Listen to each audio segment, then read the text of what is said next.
اور اب کچھ خبریں عالمی منظرانے سے۔ چین میں موسم سرما کا ایک عجائب گھر عوام کے لیے کھول دیا گیا۔ اس اقدام کا مقصد مختلف تفریحی سرگرمیوں کے ذریعے زیادہ سے زیادہ سیاحوں کو آئس اینڈ انسو ثقافت اور موسم سرما کے کھیلوں کی خوشی سے متعارف کرانا ہے۔ مزید تفصیلات جانتے ہیں بیجنگ سے شاہد افراز خان کی اس رپورٹ میں۔ چین کے صوبہ یونان کے شہر شنگریلا میں جنگلات کے حیرت انگیز مناظر کے درمیان موسم سرما کا ایک عجائب گھر عوام کے لیے کھول دیا گیا ہے، جس سے مقامی افراد اور سیاحوں کو موسم سرما کا انوکھا تجربہ حاصل ہوا ہے۔ یہ مقام پوٹائٹسو نیشنل پارک میں واقع ہے، جو ایک عالمی ثقافتی ورثہ ہے۔ یہ ویٹ لینڈ، سبزہ زاروں، ندیوں، جھیلوں اور نایاب نباتات اور حیوانات کے متنوع ماحولیاتی نظام کے لیے مشہور ہے۔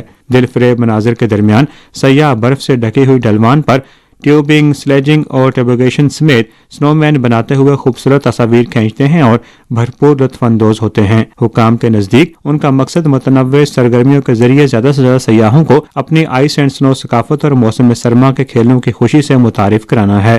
حالیہ برسوں میں پارک نے اپنی سیاحتی پیشکشوں کو متنوع بنایا ہے، جس میں تفریحی سرگرمیاں جیسے کیمپنگ، ہائیکنگ، کافی، آئس ٹیوب، گرما گرم ہاٹ پاٹ اور تبتی ملبوسات فوٹوگرافی شامل ہیں، تاکہ مختلف دلچسپیوں کی تکمیل کی جا سکے۔ چین کے مختلف علاقوں میں سرمائی سیاحت، بالخصوص سرمائی کھیلوں کی ترقی نے ملک کی معاشی ترقی میں بھی اہم کردار ادا کیا ہے۔ Shahid Afraz Khan, A1 T V, Beijing. اور اسرائیل نے غزہ میں ظلم و بربریت کی حد کر دی۔ کمال عدوان ہسپتال اور گدنوا میں شدید بمباری سے مزید 50 فلسطینی شہید، جبکہ درجنوں زخمی ہو گئے۔ شہید ہونے والوں میں میڈیکل سٹاف کے 5 ارکان بھی شامل ہیں۔ شہداء کی مجموعی تعداد 45,426 تک جا پہنچی۔ غزہ کی وزارت صحت کے مطابق اسرائیلی فوج نے غزہ میں آخری فعال ہسپتال کمال عدوان کو آگ لگا دی۔ اسرائیلی حملوں کے باعث بے گھر فلسطینیوں کے لیے سرد موسم بھی چیلنج بن گیا۔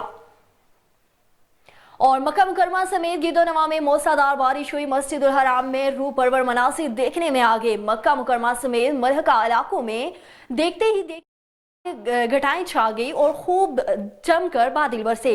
مسجد الحرام میں بھی بارش نے خوب رنگ جمایا۔ بارش کے دوران غزہ زائرین نے طواف کعبہ جاری رکھا اور خوب دعائیں بھی کی۔ اب آگے بارش سے مکہ مکرمہ کا موسم خوشگوار اور ٹھنڈا ہو گیا۔ عالمی منظرنامے سے فی الوقت کے لیے اتنا ہی۔